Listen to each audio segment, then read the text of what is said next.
Hello, welcome to my YouTube channel cloth by Rose. ഇന്ന് frilled elastic കേപ്പിൽ വരുന്ന ഒരു ക്രിസ്മസ് ഫ്രോക്കാണ് കേട്ടോ കാണിക്കുന്നത്. ഹെം ലൈനിൽ ഒരു സ്കാലപ്പിൻ്റെ ഒരു ലേസൊക്കെ കൊടുത്തിട്ടുണ്ട്. അതിനായിട്ട് ഞാൻ 2.5 മീറ്റർ ക്രീം കളറിലുള്ള നെറ്റും ഒരു ക്രേപ്പ് മെറ്റീരിയലും കൂടി എടുത്തിട്ടുണ്ട് ലൈനിങ് ആയിട്ട് കേട്ടോ. പിന്നെ ഇത് എൻ്റെ കയ്യിലുണ്ടായിരുന്ന ഒരു സ്കാലപ്പിൻ്റെ ഒരു പീസാണ്, റണ്ണിങ് മെറ്റീരിയലായിട്ട് വരുന്നതാണ്. അപ്പോൾ ഇതുപോലത്തെ ലേസും മേടിക്കാൻ കിട്ടും, അതായാലും മതി കേട്ടോ. അപ്പോൾ 4 ആക്കിയിട്ട് ഞാൻ ലൈനിങ് മടക്കിയിട്ടിട്ടുണ്ട്.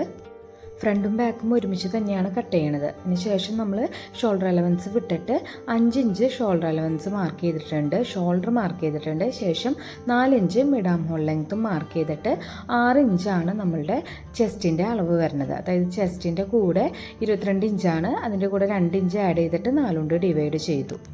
വേസ്റ്റിൻ്റെ ലെങ്ത്ത് വരുന്നത് 9.5 ഇഞ്ചാണ്, അതിൻ്റെ റൗണ്ട് 5.5 ഇഞ്ചാണ് കേട്ടോ കൊടുത്തേണത്. 30.5 ഇഞ്ച് ഫുൾ ലെങ്ത്ത് വരുന്നുണ്ട്, അതിൻ്റെ ഫ്ലയർ കൊടുത്തേണത് 12.5 ഇഞ്ചാണ്. ശേഷം ഇതെല്ലാം കൂട്ടിയിട്ട് നമ്മൾ കൂട്ടി വരയ്ക്കുകയാണ് ചെയ്യണത്.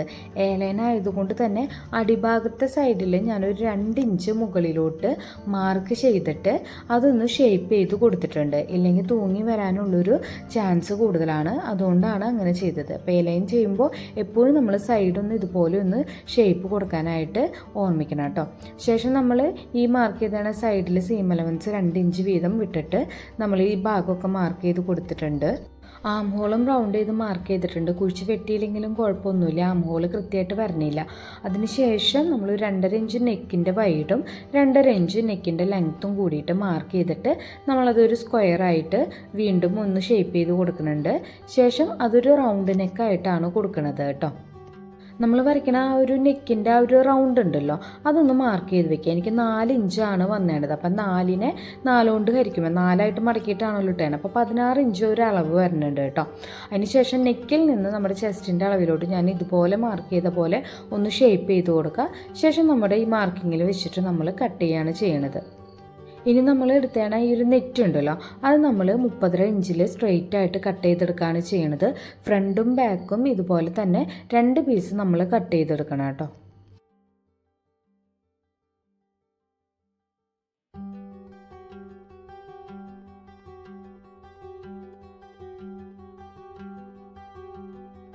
ഇനി നമുക്ക് കേപ്പിന് വേണ്ട ഒരു പീസാണ് കട്ട് ചെയ്യേണ്ടത്. അപ്പം ഞാൻ 4 ആക്കി മടക്കി, ബാലൻസ് ഉള്ള മെറ്റീരിയൽ മൊത്തം 4 ആക്കി മടക്കി ഇട്ടിട്ടുണ്ട്. ശേഷം നമ്മൾ അമ്പർലയ്ക്ക് മാർക്ക് ചെയ്യണ പോലെ തന്നെ ആദ്യം തന്നെ ഞാനൊരു 6 ഇഞ്ചിൽ റൗണ്ട് ഇതുപോലെ ഒന്ന് മാർക്ക് ചെയ്ത് കൊടുത്തിട്ടുണ്ട് കേട്ടോ. അത് നമുക്കൊരു 7 ഇഞ്ചിലൊക്കെ ചെയ്യാം. ജസ്റ്റ് ആ ഷേപ്പ് കിട്ടാൻ വേണ്ടിയിട്ടാണ് ആ മാർക്കിങ് വരുന്നത്, അതല്ലാണ്ട് പ്രത്യേകിച്ച് അളവൊന്നുമല്ല കേട്ടോ. അതിനുശേഷം മാർക്ക് ചെയ്തെടുത്ത് നിന്ന് 5.5 ഇഞ്ചാണ് താഴത്തോട്ട് ഞാൻ മാർക്ക് ചെയ്തതാണത്. മുകളിൽ നമുക്കൊരു 1/2 ഇഞ്ച് സീം അലവൻസ് പോകും. അപ്പോൾ ടോട്ടൽ 5 ഇഞ്ച് ലെങ്ത്തിലായിരിക്കും നമ്മുടെ ഈ ഒരു കേപ്പ് കിടക്കുന്നത്. അപ്പോൾ ഞാനൊരു ഫസ്റ്റ് ലെയർ ഇതുപോലെ മാർക്ക് ചെയ്തു. അതിന് തൊട്ട് താഴെ അടിയിലോട്ട് വേണ്ട ഈ ഒരു എക്സ്ട്രാ പീസും കൂടി ഞാൻ മാർക്ക് ചെയ്തിട്ടുണ്ട്. കാരണം ഫ്രിൽസാണ് വരുന്നത്. നല്ല രീതിയിൽ ചുരുക്കിയിട്ടെങ്കിൽ തന്നെയാണ് നമുക്ക് ആ ഫ്രിൽസ് കൃത്യമായിട്ട് വരുള്ളൂ. അതിനുശേഷം നമ്മൾ ഈ ഒരു റൗണ്ട് ഷേപ്പിൽ നമ്മൾ കട്ട് ചെയ്തെടുക്കുകയാണ് ചെയ്യണത് കേട്ടോ. ഇപ്പോൾ നെക്ക് റൗണ്ട് ആയതുകൊണ്ട് തന്നെ സ്ട്രെയിറ്റ് പീസിൽ അടിച്ച് കഴിഞ്ഞ് കഴിഞ്ഞാൽ അത് കൃത്യമായിട്ട് കിടക്കാൻ ചാൻസ് ഇല്ല. അപ്പോൾ നമുക്ക് ഈ അംബ്രല്ലയിൽ വന്നു കഴിഞ്ഞ് കഴിഞ്ഞാൽ അത് കർവ് ചെയ്ത് വരുമ്പോൾ കാണാനായിട്ട് ഒന്നും കൂടിയും ഒരു ഫിനിഷിങ് ഉണ്ടാവും കേട്ടോ. അതുകൊണ്ടാണ് നമ്മൾ അംബ്രല്ലയിൽ കട്ട് ചെയ്തത്. ഇനി നമ്മൾ കട്ട് ചെയ്ത് വെച്ചാൽ ആ ഒരു സ്ട്രെയിറ്റ് പീസ് ഉണ്ടല്ലോ നെറ്റിൻ്റെ ഒരു 30.5 ഇഞ്ച്, ആ ഒരു പീസ് എടുത്തിട്ട് നമ്മൾ ഒരു സൈഡിൽ ഇതുപോലെ നമ്മൾ ഫ്രിൽസ് ഇട്ട് കൊടുക്കുക.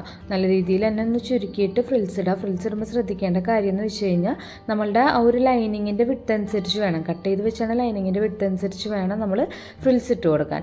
ശേഷം നമ്മൾ ഈ ഒരു ആം ഹോളിൻ്റെ ഷേപ്പ് മുതൽ സ്റ്റാർട്ട് ചെയ്തിട്ട് നെക്കിൻ്റെ ആ അരിവുക്കത്തോട് കൂടിയിട്ട് നമ്മളിതിങ്ങനെ സ്റ്റിച്ച് ചെയ്ത് കൊടുക്കുകയാണ് ചെയ്യണത് കേട്ടോ.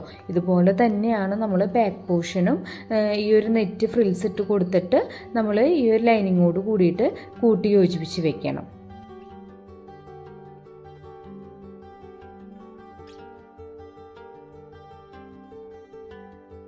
ഞാൻ ബാക്കും ഫ്രണ്ടും ഇതുപോലെ ഞാൻ ഈ ഒരു നെറ്റ് ലൈനിങ്ങോട് കൂടിയിട്ട് കൂട്ടി യോജിപ്പിച്ചിട്ടുണ്ട്. അതിനുശേഷം ഈ സൈഡിലും കൂടി നമ്മുടെ ഈ ലൈനിങ് ജോയിൻ ചെയ്യിപ്പിക്കാൻ മറക്കരുത് കേട്ടോ. ഇല്ലെങ്കിൽ രണ്ട് സെപ്പറേറ്റ് ആയിട്ട് നിൽക്കും. സൈഡ് അടിക്കുമ്പോൾ ചിലപ്പോൾ കയറി പിടിക്കാനുള്ളൊരു ചാൻസൊക്കെ ഉണ്ട്. അതില്ലാതിരിക്കാൻ വേണ്ടിയിട്ടാണ് നമ്മൾ സൈഡും കൂടിയും ഈ ലൈനിങ്ങോട് കൂടിയിട്ട് നമ്മൾ യോജിപ്പിച്ച് കൊടുത്തിട്ടുണ്ട്. ഇനി നമുക്ക് നമ്മുടെ ആം ഹോൾ ഉണ്ടല്ലോ, നമ്മുടെ ഈ ഫ്രണ്ടിൻ്റെയും ബാക്കിൻ്റെയും പീസിൽ സൈഡിൽ നമുക്ക് ആം ഹോൾ വരുന്നുണ്ട്. ആ പീസൊന്ന് ആദ്യമേ തന്നെ ഫിനിഷ് ചെയ്ത് വെക്കണം. അപ്പോൾ അതിനായിട്ട് ഞാനൊരു ക്രോസ് പീസ് കട്ട് ചെയ്തെടുത്തിട്ടുണ്ട്. അത് ഞാൻ ഫ്രണ്ടിൻ്റെയും ബാക്കിൻ്റെയും പീസോട് കൂടിയിട്ട് കൂട്ടി യോജിപ്പിച്ച് അടിച്ച് തിരിച്ച് മറിച്ചെടുത്തിട്ടുണ്ട് കേട്ടോ. സാധാരണ നമ്മൾ ക്രോസ് പീസ് കൊണ്ട് നെക്കും ആം ഹോളൊക്കെ ഫിനിഷ് ചെയ്യുമല്ലോ സ്ലീവ്ലെസ് ടോപ്പ് അടിക്കുമ്പോൾ, അതുപോലെ തന്നെയാണ് ഇതിന് ചെയ്യണത്. പ്രത്യേകിച്ച് അതിലൊരു ഡിഫിക്കൽട്ടി കാര്യങ്ങളൊന്നുമില്ല കേട്ടോ.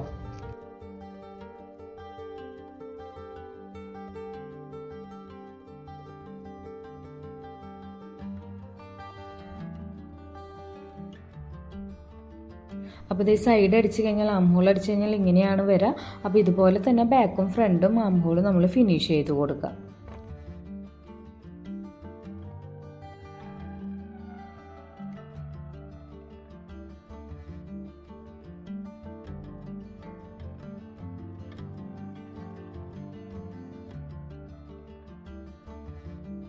രണ്ട് പീസിൻ്റെയും ആം ഹോൾ ഫിനിഷ് ചെയ്തതിന് ശേഷം സൈഡ് പോർഷൻ നമ്മൾ കൂട്ടിയടിക്കുകയാണ് ചെയ്യണത് കേട്ടോ. അപ്പോൾ ലൈനിങ് ആദ്യമേ തന്നെ നമ്മുടെ ഈ ഒരു നെറ്റ് പീസായിട്ട് യോജിപ്പിച്ചുകൊണ്ട് തന്നെ സെപ്പറേറ്റ് ചെയ്ത് അടിക്കേണ്ട ആവശ്യമില്ല, ഒരുമിച്ച് ഒന്ന് സ്റ്റിച്ച് ചെയ്തെടുത്താൽ മതി കേട്ടോ. സൈഡ് അടിക്കണേക്കാളും മുമ്പ് വേറൊരു സ്റ്റെപ്പ് ഉണ്ട്. നമ്മളുടെ ഈ ഒരു ലൈനിങ്ങിൻ്റെ അടിഭാഗം ഒന്ന് മടക്കി അടിക്കണം. ഞാനത് വീഡിയോ എടുക്കാൻ വിട്ടുപോയതാണ്. അപ്പോൾ അടിഭാഗം മടക്കി അടിക്കാനായിട്ട് മറക്കരുത് കേട്ടോ.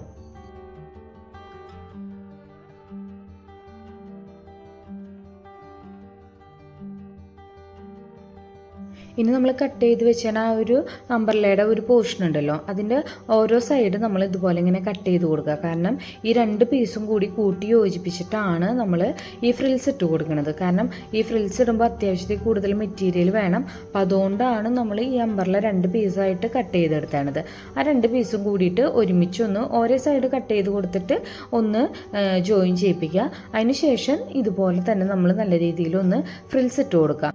ഫ്രിൽസ് ഇട്ട് കൊടുക്കുമ്പോൾ ശ്രദ്ധിക്കേണ്ട ഒരു കാര്യം എന്ന് വെച്ച് കഴിഞ്ഞാൽ, ഫ്രിൽസ് ഇട്ട് കഴിഞ്ഞിട്ട് അത്യാവശ്യം ഒരു വൈഡ് ഈ ഒരു പീസിന് വേണം കേട്ടോ. എങ്കിലാണ് ഇലാസ്റ്റിക് നമ്മൾ ജോയിൻ ചെയ്യിപ്പിക്കുമ്പോൾ അത് കൃത്യത്തിൽ തന്നെ വരുള്ളൂ. കാരണം നെക്ക് തന്നെ 16 ഇഞ്ച് വരണുണ്ട്.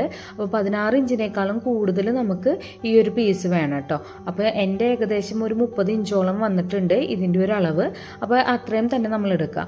അതിനുശേഷം നമ്മൾ ഈ രണ്ട് ഭാഗം കൂടിയിട്ട് കൂട്ടി യോജിപ്പിക്കണം.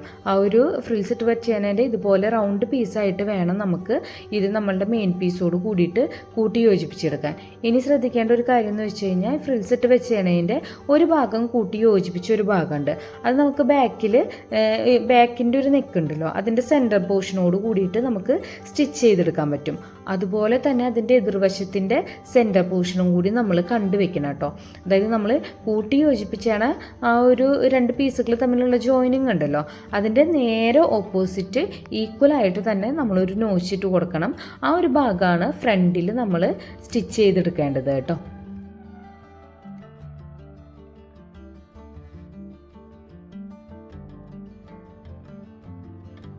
അപ്പോൾ ഞാൻ നേരത്തെ പറഞ്ഞ കൂട്ട് തന്നെ നെക്കിൻ്റെ ഭാഗം നമുക്ക് കുറച്ച് വൈഡേ വരണുള്ളൂ. ബാലൻസ് എല്ലാം നമ്മളുടെ ഈ ആം ഹോളിൻ്റെ ഓഫ് ഷോൾഡറിൻ്റെ ഡ്രസ്സൊക്കെ വരുമല്ലോ, അതുപോലെ സൈഡിലോട്ടാണ് കണ്ടോ, ഈ ഒരു വീഡിയോയിൽ കാണുന്ന പോലെ സൈഡിലോട്ടാണ് കുറച്ചധികം ഫ്രിൽസ് വരണത്. അത് ഇലാസ്റ്റിക് വെച്ച് അടിച്ച് കഴിയുമ്പോൾ കൃത്യമായിട്ട് തന്നെ നിന്നോളൂ കേട്ടോ. അപ്പോൾ ഞാൻ നേരത്തെ പറഞ്ഞ പോലെ തന്നെ നെക്കിൻ്റെ വൈഡ് ഞാനൊരു 16 ഇഞ്ച് എടുത്ത് വെച്ചിരുന്നല്ലോ, ഒരു റൗണ്ട് ഷേപ്പ്. ആ ഒരു ഷേപ്പിൽ ഞാനൊരു 4 ഇഞ്ചിലുള്ള ഒരു ഇലാസ്റ്റിക് ഞാൻ കട്ട് ചെയ്തെടുത്തിട്ടുണ്ട്. അതിനുശേഷം ഞാൻ ഈ നെക്കിൻ്റെ പോർഷനിൽ ജസ്റ്റ് ഒന്ന് വെച്ചടിക്കുകയാണ് ചെയ്യണത് കേട്ടോ. വലിച്ചു പിടിച്ചിട്ട് നല്ല രീതിയിൽ തന്നെ ഒന്ന് വലിച്ചു പിടിച്ചിട്ട് അടിച്ചെടുക്കാം. അപ്പോൾ ഇലാസ്റ്റിക് ഓൾറെഡി 16 ഇഞ്ച് ലെങ്ത് ഉള്ളതുകൊണ്ടാണ് ഞാൻ ഈ ഫ്രിൽസ് ഇട്ടേണ ഒരു പോർഷൻ ഉണ്ടല്ലോ അത് 30 ഇഞ്ചോളം എങ്കിലും വേണമെന്ന് പറഞ്ഞത് കേട്ടോ. പിന്നെ നിങ്ങൾ ശ്രദ്ധിക്കേണ്ട കാര്യം എന്ന് വെച്ച് കഴിഞ്ഞാൽ, നെക്കിൻ്റെ ഭാഗം, അതായത് ഈ ഒരു മോഡൽ നമുക്ക് ഫോൾഡ് ചെയ്ത് അടിച്ചിട്ട് ഇലാസ്റ്റിക് ഉള്ളിക്കൂടെ കയറ്റി വിടണമെങ്കിൽ അങ്ങനെ ചെയ്യാം. പക്ഷെ നെറ്റൊക്കെ ആകുമ്പോൾ ഫോൾഡിങ് കറക്റ്റായിട്ട് വന്നില്ലെങ്കിൽ ഫിനിഷിങ് കുറവായിരിക്കും. അതുകൊണ്ടാണ് ഞാൻ പതിച്ച് വെച്ച് അടിക്കണത്. പിന്നെ ഒരു കാര്യമുള്ളതെന്ന് വെച്ച് കഴിഞ്ഞാൽ, നെക്കിൻ്റെ ഭാഗത്ത് ആ ഒരു ലൈനിങ് വരണുണ്ടല്ലോ, ആ ഭാഗം ഒന്ന് മടക്കിടിക്കാനായിട്ട് ശ്രദ്ധിച്ചോളൂ കേട്ടോ. ഇല്ലെങ്കിൽ നൂലുകൾ പൊന്തി വരാനുള്ളൊരു ചാൻസ് ഉണ്ട്. അപ്പോൾ അതൊന്ന് സ്റ്റിച്ച് ചെയ്യുന്ന ടൈമിൽ ഒന്ന് ഓർത്തിട്ട് ഒന്ന് ചെയ്യണം കേട്ടോ. അപ്പോൾ നമ്മളുടെ ഉടുപ്പ് സ്റ്റിച്ച് ചെയ്ത് കഴിഞ്ഞിട്ടുണ്ട്. ഇനി ഞാൻ ഇതുപോലത്തെ ഒരു റെഡ് കളറിൽ വരുന്ന ഒരു റെയിൻബോ ഷെയ്ഡാണ് റെഡിൻ്റെ ആ ഒരു സ്വീക്വൻസ് എടുത്തിട്ടുണ്ട്. ശേഷം അത് ഞാൻ ബോഡിയുടെ പോർഷനിലും ഈ ഫ്രിൽസ് വന്നേണ പോർഷനിലും നെറ്റിൽ ഒക്കെ സ്പ്രെഡ് ചെയ്ത് കൊടുത്തിട്ടുണ്ട്. സാധാരണ ഫാബ്രിക് ഗ്ലൂ യൂസ് ചെയ്തിട്ടാണ് ഗം ചെയ്ത് കൊടുത്തേണത്.